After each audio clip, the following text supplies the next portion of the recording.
Let's remember, OHA was established and is maintained by our illegal occupier, the United States of America. To begin, I ask all of us to imagine a Hawaii where the public trust lands are not held hostage by military occupation in the guise of exclusive racial Hawaiian betterment. Imagine a public trust and its assets not being mishandled and grossly criminally mismanaged, but being cared for and bearing fruit for all. Envision a Hawaii where profits and benefits from this land management are not excluded from the majority of the public this trust pretends to benefit.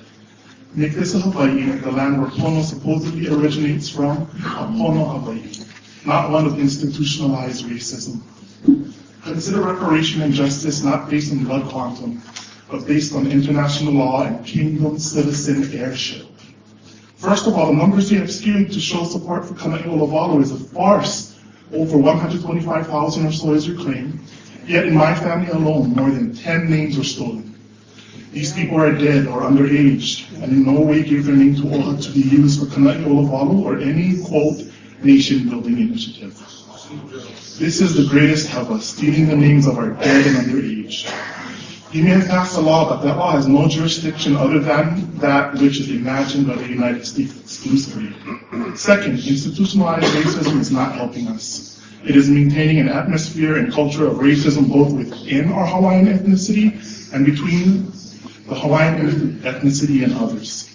I have lived to know 4 generations in my ohana alone since OHA was founded. My great-grandfather Sam Kamahana Kealoha, my grandfather Fern Kahikili Kealoha, my father Brian Polokika-Kealoha, and I have not received one benefit from lands OHA holds hostage from the public trust for a racist initiative that is grossly and criminally negligent with racist charge. According to an attached flyer you see in the back, I don't have a copy, but you do. It's right there. This is from one of many of your so-called attempts to reach out to the community regarding the Kanaiolowalu initiative. Only Hawaiians on the official Hawaiian role will be eligible to participate in the nation-building process. What gives you the jurisdiction to declare and enforce that ultimatum? What makes you official? Excuse me, did any of us sign up for occupation? Then why would I have to sign to become unoccupied? Is not our illegal occupation recognition enough? If it isn't, that's where we should start. We don't need to be recognized. We need to be accorded law by worldwide international standards, not by the standards of our illegal occupier and you, their representative, who hold hostage assets of the Hawaiian Kingdom for a failed racist policy.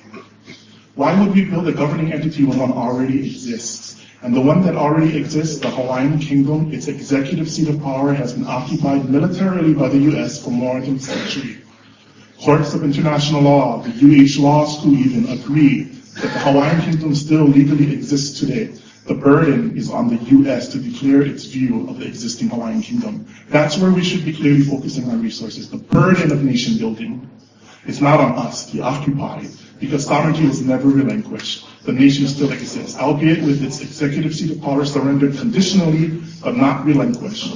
Attached is the Queen's conditional application under duress, which states, I do under this protest and impelled by said forces yield my authority until such time as the government of the United States shall, upon the facts being presented to it, undo the action of its representative and reinstate me in the authority which I claim as the constitutional sovereign of the Hawaiian Islands. The U.S. agreed to this when they agreed to replace the illegal provisional government with themselves. It's time for America to fulfill the condition of this temporary application, but not by having the Kingdom of Hawaii become occupied by OHA, again an institution founded by America, our occupier. Any attempt to occupy the Kingdom of Hawaii's existing executive seat of power with another foreign American entity is still an occupation. This is what OHA is to its core, American in origin. This is an OHA, aka American Initiative, improperly characterized as neutral, spending over $3 million on quote nation-building activities is not just a farce, but a gross misuse of assets that are meant to benefit racial Hawaiians. Spending $3 million in lobbying is not being neutral. Again, 4 generations in my family, and no such benefit has been seen as described in OHA's mission. I do not want OHA, a historically and presently grossly incapable agency of United States origins, to usurp this executive seat of power for the United States. This would be effectively This would effectively be a continued occupation of the Kingdom of Hawaii. Let us truly remember the words of our ancestors. A ole a e kau I ka pulima, maluna o ka pepa o ka enemi. Ho'ohui aina ku'ai hewa I ka puna sibila o ke kanaka. No one will fix a signature to the paper of the enemy with its sin of annexation and sale of native civil rights. A ole Kanaiolowalu.